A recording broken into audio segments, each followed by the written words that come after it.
Assalamualaikum warahmatullahi wabarakatuh. Makin pas, makin pasti, Pas FM pasti. Mitra Pas FM yang dirahmati Allah, pertama-tama segala puja dan pujian adalah milik Allah Subhanahu wa Ta'ala, dan bersyukur karena dalam kesempatan pagi ini kita masih diberikan nikmat hidayah, kesehatan, sehingga kita bisa bersua kembali dalam program spesial kajian kitab hadis Targhib wa Tarhib. Tak lupa juga sholawat ma'asalam kepada Kanjeng Nabi Muhammad Sallallahu Alaihi Wasallam yang kita nantikan syafaatnya di hari kiamat nanti. Baik mitra Pas FM yang dirahmati Allah, senang rasanya pagi ini saya Arif Vanili bisa kembali hadir untuk Anda dalam program spesial yang bisa Anda simak setiap dari jam 5 Ahad pagi mitra Pas, kajian kitab hadis Targhib wa Tarhib. Kebetulan sore kali ini kita akan meneruskan dan kita akan meneruskan bab yang kemarin mitra Pas tentang anjuran datang ke tempat-tempat kebaikan bagian yang kedua. Dan nanti Anda bisa bergabung berdialog bersama kami melalui line telepon di 0295385877. Pagi ini mitra Pas kami tunggu. Kemudian untuk line telepon maksud kami WhatsApp di 085277999101. Kemudian untuk fans page ada di Radio Pas FM Pati 2. Kami live menggunakan audio visual, ada podcast kami yang bisa Anda akses, linknya bisa Anda share ke rekan-rekan Anda, ke ikhwan Anda. Anda bisa berkunjung ke fanpage Radio Pas FM Pati 2 untuk pengguna Facebook. Dan pagi ini Mitra Pas sudah hadir di Studio 1 Radio Pas FM Pati, narasumber kita untuk memberikan pencerahan. Beliau adalah Abah Yai Mukhlisul Hadi Khairon, pengasuh pesantren dan Majelis Dzikir Raudhatus Salam Tambah Harjo Runting Pati. Assalamualaikum warahmatullahi wabarakatuh, Yai. Waalaikumsalam warahmatullahi wabarakatuh. Bismillah, alhamdulillah, wal khairu wa syarru bima syiatillah. La hawla wa la quwata illa billah. Allahumma salli ala Sayyidina Muhammad wa ala alihi wa sahbihi wa mawala amma ba'da.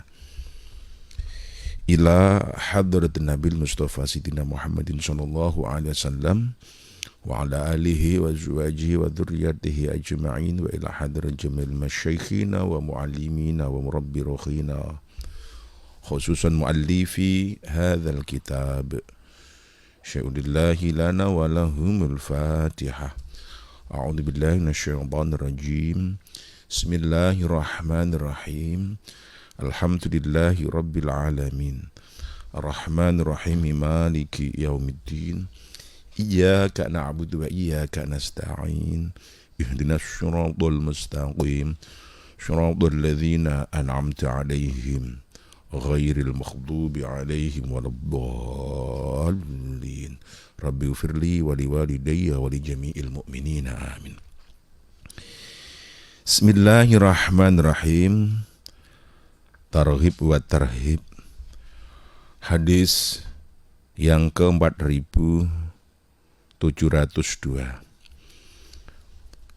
Wa an Ibni Umar lan kacrita sang Ibnu Umar radhiyallahu anhuma, mugi Allah paring ridha Ibnu Umar. Kala ngendikan Ibnu Umar, ja'awus teka sapa rajulun wong lanang ila Rasulillah, teka sowan maring Kanjeng Rasul Muhammad sallallahu alaihi wasallam. Faqoma mongko jumeneng lahu kedue Rasulullah sapa rajulun wong lanang an majlisihi saking majlisi Kanjeng Rasul. Fadhahaba mongko niseh sapa rajul ya jelisa supaya lungguh sapa rajul fi ing dalem majelis. Fanahahu mongko nglarang sinten Rasul. Wana mong larang hu ing rajul sinten Rasulullah sallallahu alaihi wasallam. Rawahu Abu Dawud, wis ngriwayatake hadis sinten Abu Dawud radhiyallahu an. Ini etika ketika kita datang ke suatu majelis, tidak harus menggeser orang yang sudah duduk. Ada satu kejadian seorang laki-laki sowan menghadap Rasulullah Shallallahu Alaihi Wasallam. Kemudian di majelisnya Rasul itu ada seorang laki-laki lain yang kemudian nisih minggir untuk memberi ruang lelaki yang baru datang. Memberi tempat lelaki yang baru datang. Kemudian Nabi melarangnya, gak usah lunga nang kene wae. Nah, kira-kira begitu. Ini artinya kalau ada orang yang datangnya carry gitu ya, tidak serta-merta penghormatan kita kepadanya, kemudian kita harus pergi dari tempat itu. Ada satu kejadian, karepe memberi penghormatan lelaki yang baru datang, dia pergi, nyai panggon, itu dilarang Nabi Muhammad SAW. Nah, oke. Hadis selanjutnya, wa fi riwayatin, dan ing dalam riwayatnya Abu Dawud, An Sa'id bin Abi Hasan, cerita sing Abi Sa'id bin Abi Hasan, kala ngendikan Abi Sa'id, ja'awus teka sapa Abu Bakrah fi syahadah ing dalam satu kesaksian. Faqoma mongko ngadeg lau kedua Abu Bakar sapa rajulun, wong lanang min majlisi sang majlisi rajul. Fa'aba mongko moh sinten Abu Bakar ayat jelisa ing yen to lungguh fi ing dalem majelis. Aku ngendikan Abu Bakar, innan nabiyya satne Kanjeng Nabi naha nglarang andzak saing mengkono. Kemudian dari jalur Sa'id bin Abi Hasan, masih dalam riwayat Abu Dawud, ketika Abu Bakar datang dalam satu peristiwa, satu kesaksian, satu kejadian, ada seorang laki-laki yang berdiri dari tempat duduknya, seolah-olah berdiri menyambut kedatangan Abu Bakar As-Siddiq. Namun Abu Bakar melarang, fa'aba, ayat jelas melarang, dan kalau harus duduk di tempat orang itu yang berdiri. Nah, kemudian Abu Bakar mengatakan, innan nabiyya naha an dzaka. Nah, ini masih maksudnya sama. Kedatangan orang lain tidak harus menyisihkan yang sudah duduk. Nah, ini zahirnya hadis, ya kalau ada orang yang baru, jangan sampai mengusir orang lain. Dalam sanepone wong anyar ya aja sampai ngilangno wong sing wis kawak berjuang kayak gitu ya. Hadis selanjutnya, wa an Ibni Umar lan kacerita sing Ibnu Umar ayuban haliman radhiyallahu anhu. Kala ngendikan Ibnu Umar, kala wis dawuh sinten Rasulullah sallallahu alaihi wasallam, dawuh Kanjeng Rasul, la yuqimanna, aja ngadeg temenan sapa ahadukum salah siji ira kabeh, rajulan ing wong lanang min majlisihi, saking palunggane rajul.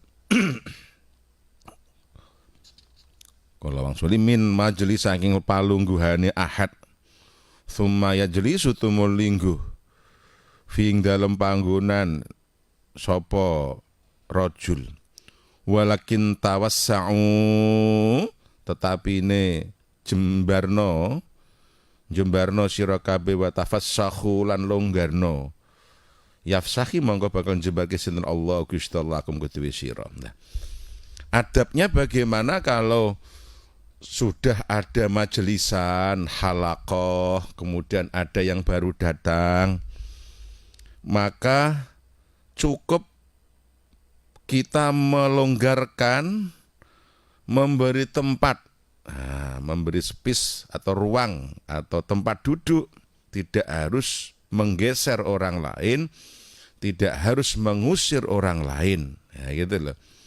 Jadi tawassa'u tafassahu. Jadi cukup etikanya, tidak harus yang sudah duduk pergi atau disuruh pergi, tapi yang sudah duduk itu geser tempat, geser sithik, jembarno, memberi ruang, memberi tempat agar yang baru datang pun bisa bergabung. Nah, barang siapa yang mau menjembarkan, melonggarkan tempat orang yang baru datang itu, maka Allah akan melonggarkan kehidupannya, jembarno rezekine, jembarno langkai, alhamdulillah. Itu ini etika ketika datang di suatu majelis gitu. Kan sekarang banyak mentang-mentang orang besar, pejabat negara gitu ya, kemudian mengusir orang, apalagi posisinya kalau di masjid sholat jamaah begitu kan. Nah maka biasanya untuk satu penghormatan tempat-tempat tertentu itu sudah ditulisi nama agar katakanlah nanti ada orang-orang secara keduniawiaan itu memang pantas dihormat. Itu agar kedatangannya tidak harus mengusir orang, itu kasih tempat saja, wis digadangke tempat istilahnya itu. Sajadah tulisi presiden, ya gitu kan, gubernur gitu ya. Sebelah ya Mukhlisul Hadi gitu. Digoleke gon gitu istilahnya. Dan tempat itu ketika ada tulisannya bukan namanya jangan ditempati wong wis digadang wong gitu. Karena apalagi itu dalam barisan sholat ya, dan pengajian pun demikian. Ketika majlisan pun demikian. Tidak boleh sampai mengusir orang yang sudah ada, walaupun katakan wong cilik katakan, wong cilik, wong ranti pangkat, wong cilik kan biasanya gampang dicutik kan, kon lungguh dinglik gitu kan, ora gelem dipetik gitu. Nah, tidak sedemikian. Islam mengatur tidak demikian ya. Dan ini beberapa kasus orang yang bersama Rasul datang orang lain pergi pun dilarang, jangan tetap di sini gitu ya. Ya cukup melonggarkan, kasih space waktu, ruang, tempat gitu ya, untuk agar dia bisa duduk bersama bergabung. Kemudian wa fi riwayatin wa kana Ibnu Umar idza qama lahu rajulun min majlisi lam yajlis fi. Ibnu Umar ketika beliau datang kemudian ada orang lain yang berdiri untuk memberi tempat kepadanya, beliau mah enggak mau. Gak mau. Jadi kalau ada Ibnu Umar ini yang jarang ya, terkadang mah kita bangga, wah aku bangga di enggon ono wong sing wong ngalah gitu. Ibnu Umar tidak mau ketika dia datangnya akhiran, kemudian ada sudah pada duduk, kemudian ada seseorang yang merelakan tempatnya untuknya, malah beliau tidak mau duduk di tempat itu. Ya ini ya, tidak mau. Masya Allah, itu adabnya sahabat seperti itu ya. Kalau kita kan bangga, wes padang-padang istibawa keri njaluk nang ngarep gitu ya, sampai nggeser wong 10 gitu.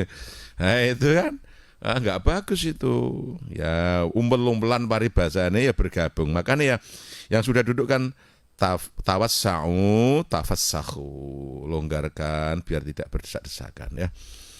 Wa an Jabir bin Samurah lan kacita sang Jabir bin Samurah radhiyallahu anhu maqala ngendikan Jabir bin Samurah kunna idza atayna nabi jalasa ahaduna haitsu yantahi. Jadi kami itu ketika datang bersama Nabi mau duduk, ada orang yang memberi tempat duduk, itu pasti Nabi tidak mau, tidak berkenan. Ya, kalau sudah duduk, ya sudah duduk, jangan sampai minggir, jangan sampai dibubarkan. Nah, terkadang ini attitude sosial kita, terkadang begitu, masih banyak. Demi seorang yang datang yang sudah duduk, disuruh rela untuk pergi mengaleh, begitu ya, pindah tempat. Ya ini menurut syariat tidak boleh, dia dulu kok. Salahnya dia datangnya terlambat. Nah begitu. Jadi ini kesannya tidak serta-merta kedatangan kita harus membuat penderitaan bagi orang lain. Tidak serta-merta kedatangan kita menzalimi orang yang sudah asik duduk lebih duluan. Ini baik berlaku dalam sholat atau dalam majelis-majelis atau pertemuan-pertemuan. Nah maka agar rapi ya kasih nama aja tempat per tempat biar tidak ditempati. Biar tidak ada, karena dalam etika sosial itu, mohon maaf, posisi tempat itu menundukkan derajat. Nah kan yang paling patut kan ya kita tahu posisi kita dalam majelis itu nanti sebagai lakon apa. Katakan wong bancaan posisine ora modin ra kiai mesti meneng buri kan begitu ya.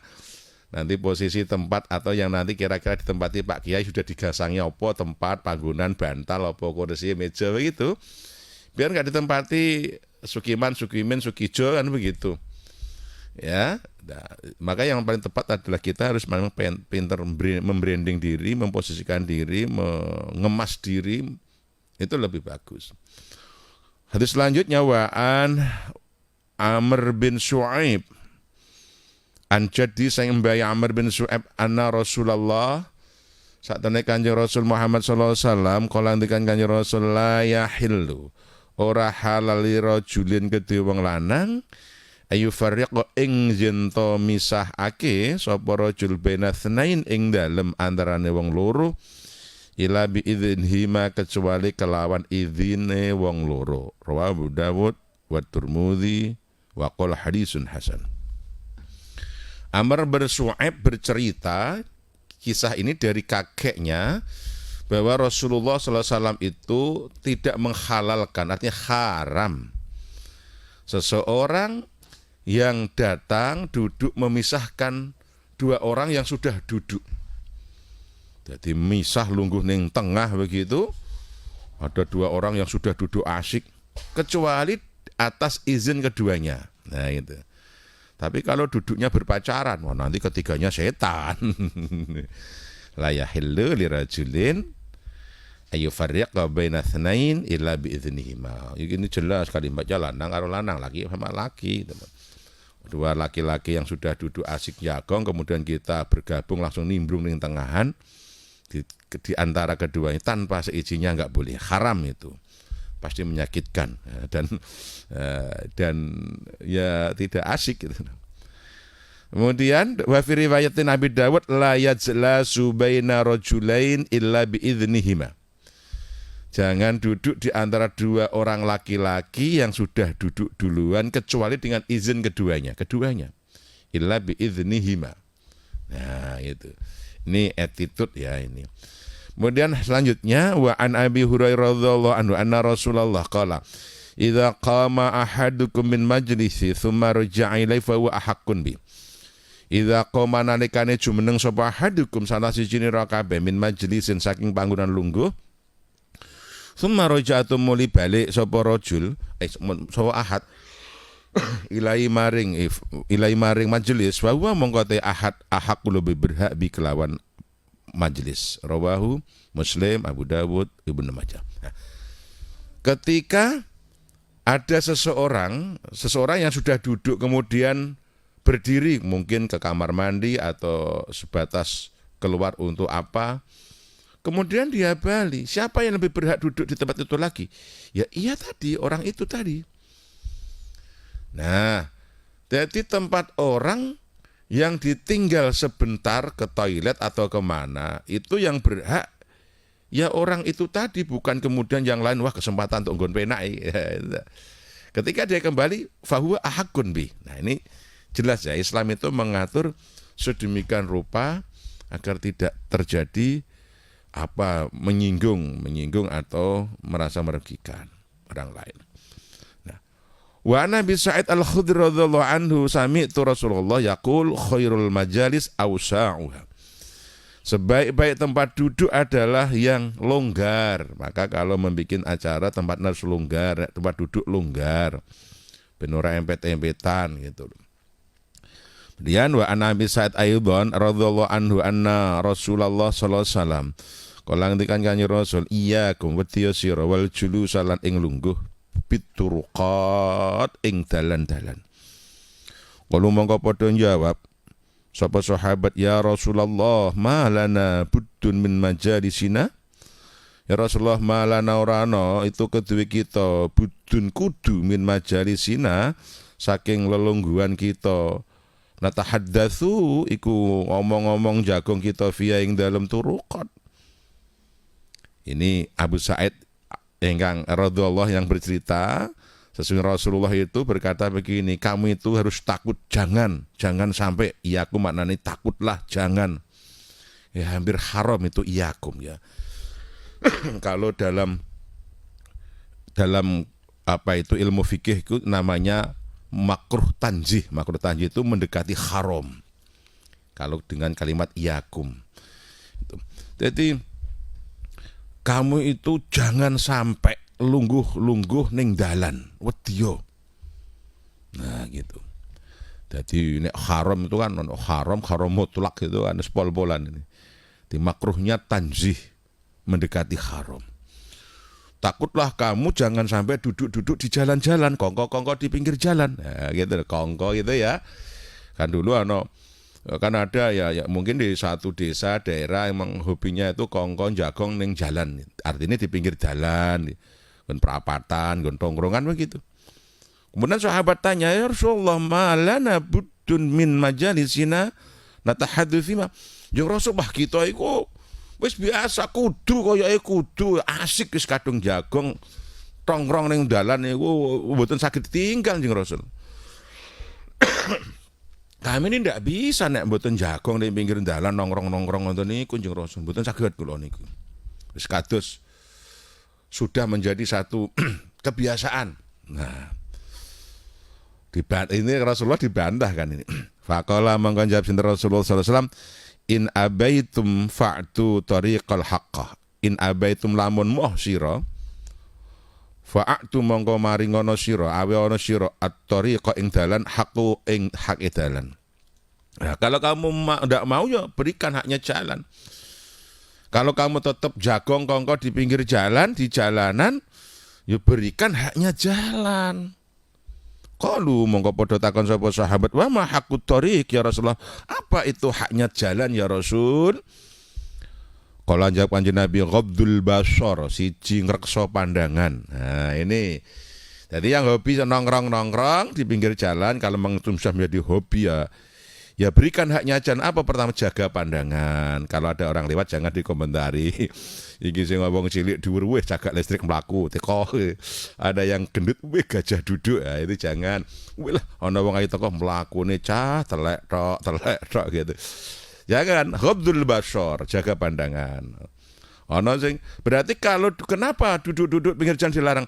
Pasti kan banyak pemandangan orang yang lewat macam-macam, apa paling zaman sekarang kan banyak cewek, cowok cantik, semok, abduhe, semblohe, mehe begitu kan, meripat ngalor ngidul gitu. Ah itu dilarang, haram kalau demikian.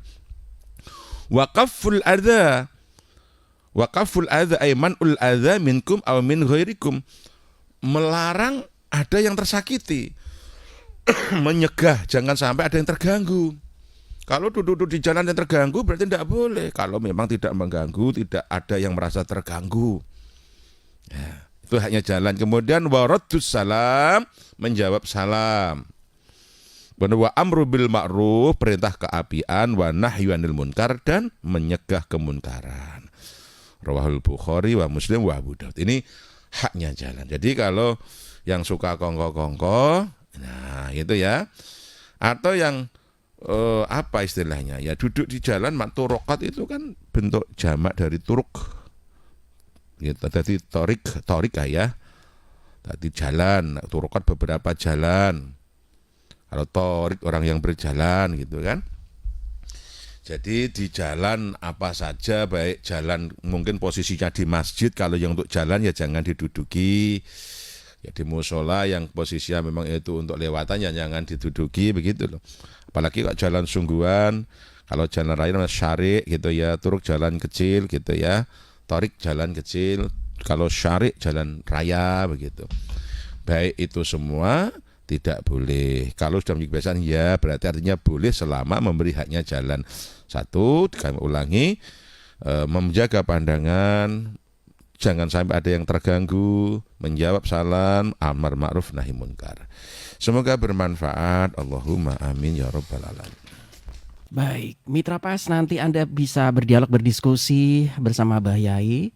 Tetap stay tune di 101 FM Radio Pas Pati, saluran informasi warga Pati. Dan kami akan segera kembali setelah pariwara-pariwara yang akan lewat berikut ini. Jangan pindah channel Mitra Pas. Baik Mitra Pas, Anda masih tetap bergabung pagi ini di 101 FM Radio Pas Pati, saluran informasi warga Pati. Inilah kajian kitab hadis Targhib wa Tarhib kan, dan kita sudah masuk di sesi kedua, sesi interaktif. Anda bisa bergabung banyak saluran kami buka, termasuk fanpage kami Radio Pas FM Pati 2, ada audio visual kami di sana, ada podcast kami. Linknya bisa Anda share ke Iwan Anda. Kemudian telepon di 0295385877. Sementara WhatsApp bisa juga Anda manfaatkan di 085-277-999-101. Kebetulan pagi ini kita membahas tentang anjuran datang ke tempat-tempat kebaikan bagian 2 Mitra Pas. Dan yang sudah bergabung di 3858877. Halo, assalamualaikum Pas FM Pati. Oke, Anda bisa telepon kembali Mitra Pas untuk masuk. Silakan bisa bergabung di 0295385877. Sementara untuk fanpage bisa Anda manfaatkan di 085277999101. Dan ada yang bergabung kembali, saya coba buka. Halo, assalamualaikum Pak Syaf Empati. Halo, assalamualaikum. Waalaikumsalam. Dari siapa, di mana Bapak? Pak Nuci, Gunung Sari, Klagen. Monggo Bapak. Assalamualaikum Pak Yai. Waalaikumsalam warahmatullahi Mau wabarakatuh. tanya dua hal. Yang pertama, ini di luar tema ya, maaf. Yang pertama, kalau mengambil barang tidak izin tanggung dosa. Tapi sekarang kan banyak di masjid-masjid itu tersedia air, gula kopi. Kalau mengambil itu gimana? Cara izin kan nggak tahu takmirnya dan bagaimana hukumnya. Itu yang pertama. Yang kedua, kalau sholat Jumat di satu dukuhan itu ada dua. Nah, ada satu kotek yang khutbah di dua tempat itu. Di tempat itu gimana hukumnya dan solusinya. Terima kasih Pak Yai. Assalamualaikum warahmatullahi wabarakatuh. Waalaikumsalam. Yang masalah pertama sebetulnya masalah berat ya. Kalau kita mengkaji pada kitab-kitab fikih itu sangat jelimet sekali. Pengertian masjid pertama yang dibahas, jadi masjid itu bukan sekedar bangunan tapi tanah, posisi tanahnya. Itu masjid, tanah yang telah diwakafkan untuk masjid itu namanya masjid. Maka segala sesuatu yang ada adalah milik masjid. Pengertian adalah hubungan sesuatu yang berhubungan dengan masjid. Katakan air di tanah wakaf masjid, kemudian diambil tidak untuk kepentingan masjid. Kocok ada bakul katakan ya, bakul meremo mengambil air masjid, itu hukumnya nggak boleh, haram. Segitunya ini sekilas tentang barang masjid ya itu. Nah, berarti yang menjadi halal ketika orang datang ke masjid untuk sholat menggunakan airnya ya halal. Memang itu untuk kepentingan masjid dan sholat kepentingan masjid. Sampai ada anak TPQ di situ, ya kepentingan masjid karena anak TPQ kalau pinter nanti untuk memakmurkan masjid. Jenengan tamu kemudian ambil minum yang ada di masjid, otomatis semua itu miliknya masjid, berarti halal ketika jenengan sholat kemudian ambil minum. Tapi kalau dari luar sengaja ambil, itu beda lagi. Tidak boleh, karena bukan tamu masjid, seperti halnya makan minum di dalam masjid.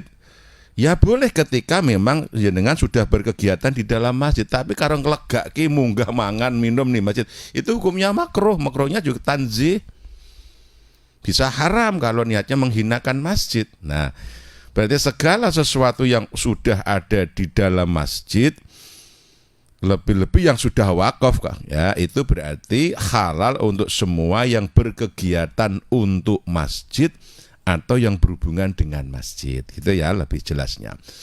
Nomor 2, kemudian tentang ya, tadi tentang dukuh atau desa yang ada dua masjid itu. Namanya ta'addudul Jum'ah yang lebih dari satu dari desa. Bagaimana? Jumatan lebih dari satu itu indah Syafi'i, menurut Imam Syafi'i malah nggak boleh. Tidak boleh dengan alasan zaman Nabi Jumatan hanya satu negara. Nah, Ashabus Syafi'i atau pengikut Imam Syafi'i memperbolehkan dengan satu pertimbangan dan dasarnya ketika Umar bin Khattab menjadi khalifah, itu memerintahkan banyak sahabat yang mendirikan Jumatan di daerah-daerah. Nah, dengan pertimbangan ini, ta'addudul Jum'ah itu menjadi boleh jika atau bila mana ada beberapa syarat. Ada beberapa syarat ya, namanya ta'addudul Jum'ah. Nah, Imam Syafi'i berpendapat kenapa satu? Karena likulli quryatin masjidun, setiap satu desa itu cukup satu masjid. Kalau dulu satu negara ya satu masjid gitu. Nah, perkembangannya kemudian menjadi setiap kabupaten satu masjid. Setiap perkembangan, setiap kecamatan satu masjid. Mentoknya Koryah itu satu desa. Satu desa, satu masjid. Nah, kemudian ini yang menjadi dasar, berarti setiap satu desa kalau ada Jumatan ya satu Jumatan. Masjidnya satu, gitu. Ini idealnya. Nah, tapi jika terjadi sesuatu hal, contoh karena Ashabus Syafi'i atau ulama Syafi'iyah, penghitung Syafi'i memperbolehkan ta'addudul Jum'ah, Jumatan lebih satu bila pertama karena tidak muat tempatnya. Nah, tidak muat tempatnya maka boleh membuat Jumatan lebih dari satu. Nomor 2, mu'syiril jam'i, sulit dikumpulkan. Contohnya beda faham, mohon maaf, NU dan Muhammadiyah, LEI, LDII dan NU itu kan sulit. Sudah ya bikin Jumatan sendiri-sendiri walau satu desa papat begitu ya. Kemudian adanya resiko bahaya. Kalau dalam fikih itu ya terhalang oleh sungai besar atau jalan yang tidak bisa dilewati. Berarti resiko bahaya saya bahasakan begitu. Katakan melewati jalan raya yang begitu padat, tidak ada jalan, risiko bencana atau musibah atau tabrakan tinggi, maka samping jalan boleh Jumatan. Jadi pertama tidak muat tempatnya, kedua sulit dikumpulkan, kemudian risiko bahayanya tinggi atau resistensinya terlalu tinggi, maka hal ini membolehkan satu kampung ada Jumatan lebih dari satu. Kemudian ada lagi syaratnya, khutbahnya tidak saling mendengarkan, terdengar. Masjid satu dan masjid lainnya khutbahnya tidak boleh saling terdengar. Kalau dua Jumatan satu desa kok khutbahnya saling terdengar, maka tidak sah keduanya. Maka yang mengadakan Jumatan lebih dari satu harus tahu etika juga, jangan menang-menangan. Ketika khutbah diturunkan pakai sound system bawah, jangan sampai terdengar oleh masjid yang lain. Itu ya, katakan seperti di kampung kita di Tambah Harjo itu ya, mohon maaf, satu RT, satu RW ya, satu RW 1 itu ada Jumatan 4 tempat. Itu mungkin sedunianya satu ya. Itu sedunianya satu ya. Kenapa ya? Karena masjidnya kecil-kecil, kemudian penduduknya padat, kemudian nomor 2 ada beberapa faham yang mengadakan. Nanti menjadi 4 tempat, satu dukuh, bukan satu RT loh, satu dukuh, bukan satu desa. Kalau satu desa banyak lah. Korea itu dulu mentok ya diartikan satu desa. Tapi tidak mungkin nanti tidak menutup kemungkinan Korea bisa bermakna satu dukuh. Karena nanti dalam pengertian fikih Korea itu ya pokok satu tempat yang sudah namanya beda gitu.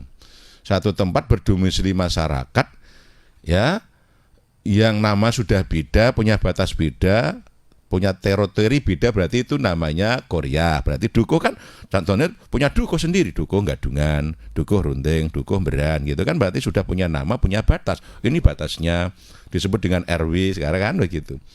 Itu sudah bisa bermakna Korea. Nah, gitu. Ya berarti boleh. Kalau Syafi'iyah berarti genap 40 syaratnya lagi.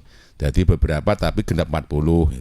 Jamaahnya itu, ya? Iya, jamaahnya laki-laki yang berdomisili. Kalau membuat Jumatan tadi saya tambahin tadi beberapa syaratnya kurang ya. Jadi ulangi, tadi syaratnya adalah karena tidak muat, kemudian sulit dikumpulkan, ada resiko bahaya.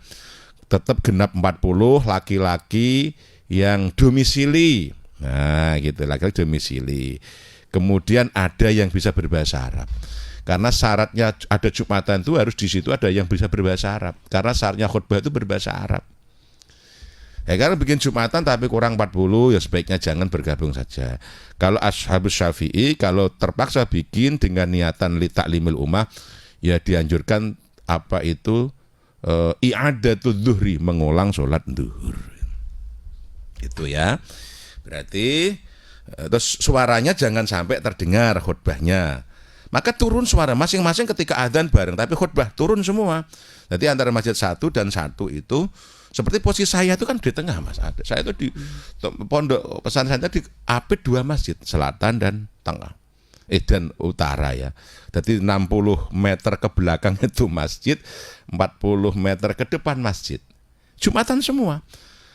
Jadi tapi tahu caranya ketika adzan masih di atas, tapi khutbah ya sudah turun semua. Yang dengar biar yang Jumatan. Nah, kan yang menjadi problem kan ketika di masyarakat itu masjid itu menang-menangan. Dumeh masjidnya luwih gede, waktu gendoro sing buanter, dia tidak pernah menghargai kalau sebelah sana juga ada Jumatan. Khutbah ngempor-empor bandre kan. Padahal cara moco itu khutbah moco intonasinya nggak jelas, artikulatifnya apalagi jauh dari layak. Ya, itu menang-menangan. Ini emosi yang ada. Nah kalau memang yang terpaksa dan memenuhi syarat beberapa itu tadi, ya menurut Ashabus Syafi'i boleh melaksanakan Jumatan tersendiri walau 1 qaryah. Tapi idealnya 1 qaryah, 1 masjid, 1 Jumatan. Nah, setiap masjid yang untuk Jumatan dan berdiri di atas tanah wakaf namanya Masjid Jami'. Nah, ini terkadang sing udah menang-menangan dumeh masjidnya lebih gede ditulis Masjid Jami', sing gak gede ora jami. Itu sangat jauh dari kaidah-kaidah atau dalam pembahasan fikih. Jadi masjid yang untuk Jumatan, selama itu masjid, pengertian memang di atas tanah yang diwakafkan untuk masjid, maka namanya Masjid Jami'.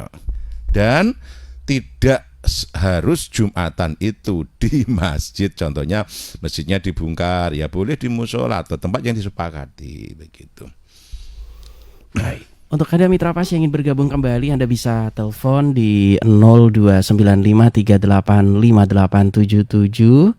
Sementara untuk WhatsApp juga bisa Anda manfaatkan lewat 08522799999101 dan fanpage ada di Radio Pas FM Pati 2. Yang sudah bergabung, Assalamualaikum warahmatullahi wabarakatuh. Waalaikumsalam warahmatullahi wabarakatuh. Saya ini kan kalau kerja ketemu dengan banyak orang, ya kebanyakan yang namanya orang pekerja pangapunten sebelumnya itu kan nyelek seperti itu, ada orang ya dibengoi segala macam. Nah, di hati hanya cuman bisa ingkar ya. Sehingga mau tidak mau kehidupan sehari-hari kami ya seperti itu terus, karena memang ya kalau lepas dari mereka susah untuk perputaran ekonominya. Ini bagaimana mencerahnya? Contohnya apa itu? Bengak-bengok. Iya. Apa ini? Kerjanya bengak-bengok. Sebentar ngetik. Oh iya, pangapunten ini proyekan ya. Mungkin kuli itu loh. Proyek mungkin yang dimaksudnya. Iya, terus permasalahannya. Ya di sisi lain kan yang namanya kadang kan nyelelek seperti itu ya. Orang-orangnya.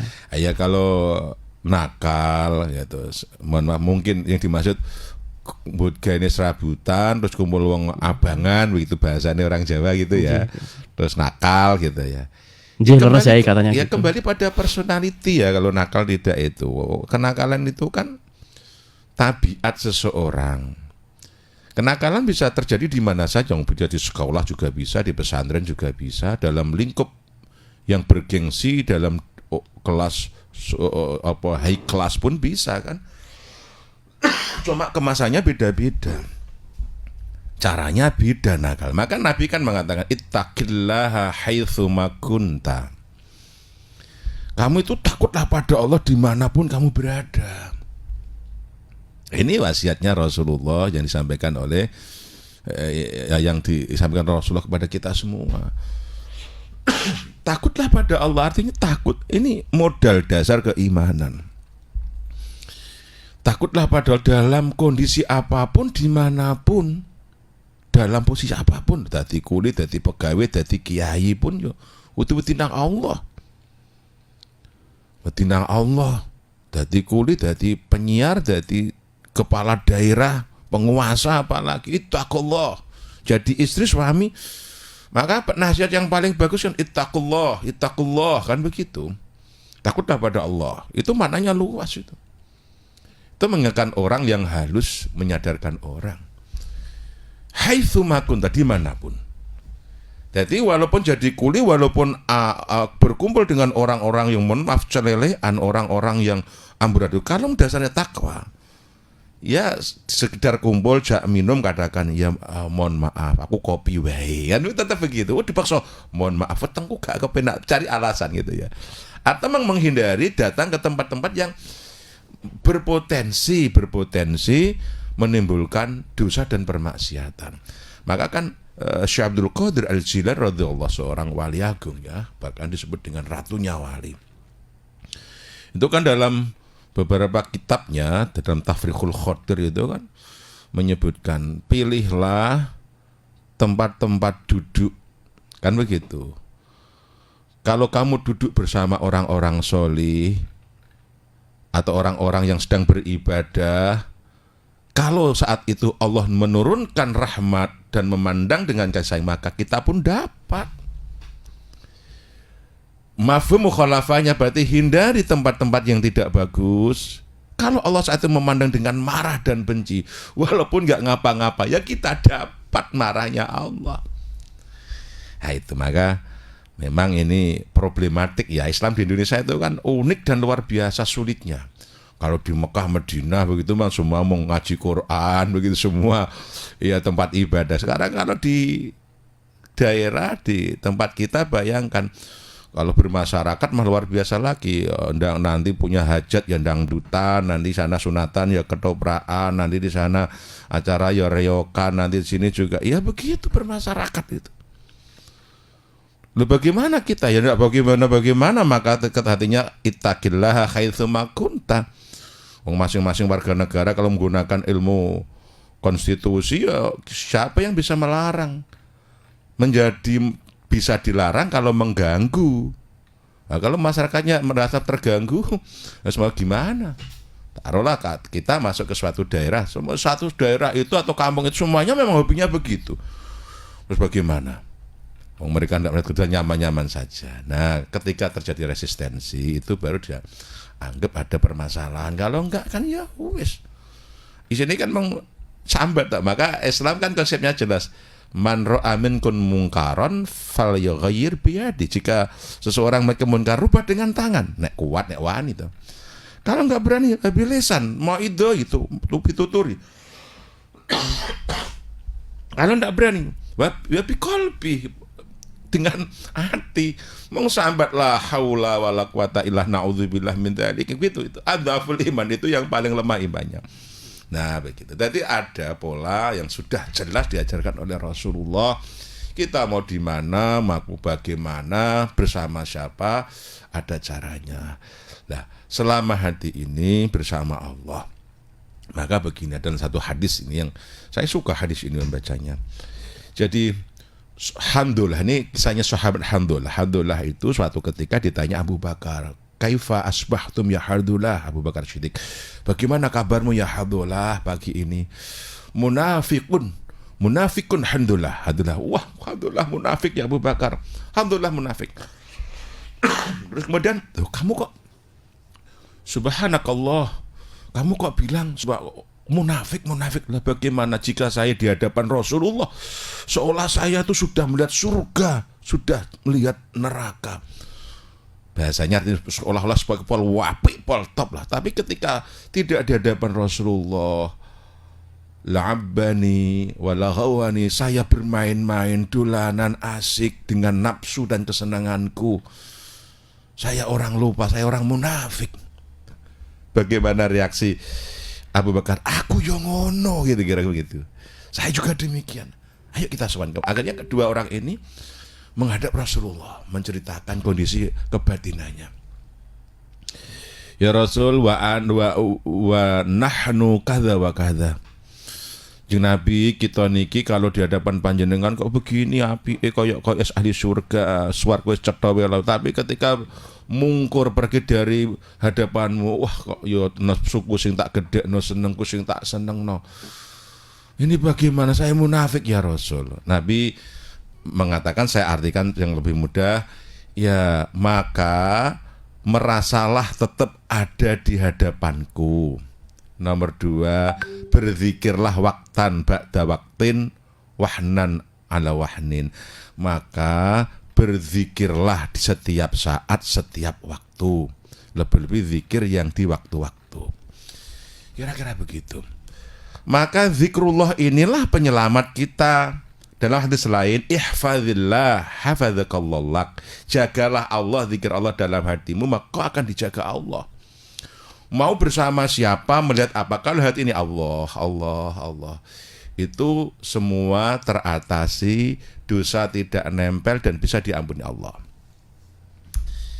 Jadi tidak harus lari dari komunitas jenengan, nanti dicap suci kan begitu toh, tapi ya berat. Ada kisah yang luar biasa, ulama agung, wali agung, Kiai Haji Hamim Jazuli, Gusmi Kediri. Itu kan seorang ulama yang hafal Quran, ahli, masya Allah ngalim itu.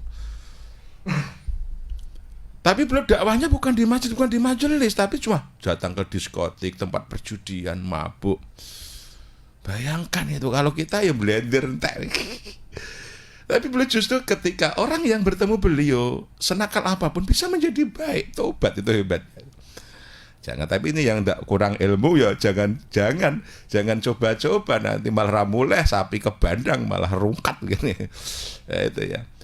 Jadi datang ke diskotik mendakwahi para pelaku begituan, datang ke karaoke mendakwahi mereka. Dakwahnya bukan Allahumma amin, bukan begitu, tapi diikuti ya. Punya metodologi tersendiri. Ini dakwah yang paling berat sebagai laki-laki normal saya kira, dan muda itu ya. Itu. Maka antrinya selama hati kita ada Allah, Allah, Allah. Kita punya wirid zikir setelah ba'dal sholat. Itu mau kumpul dengan siapa saja, insya Allah Allah membimbing kita begitu. Baik. Ya, kita sudah di penghujung acara karena akan ada acara di Simpang 5 ya. Iya, semoga Allah memberi hidayah pada kita semua. Ya, lebih-lebih seluruh bangsa Indonesia yang saat ini sedang bertepatan dengan peringatan 17 Agustus 1045 di tahun 2025. Dirgahayu Indonesia, semoga negeri ini aman damai, menjadi negeri yang baldah itu negeri thayyibatun wa rabbun ghafur, yang indah, damai, gemah ripah loh jinawi dalam ampunan Allah. Diberi pemimpin yang solih-solih, yang mengayomi, yang sayang pada rakyatnya, dijauhkan dari perpecahan, permusuhan, dan malapetaka, murah sandang murah pangan. Allahumma amin.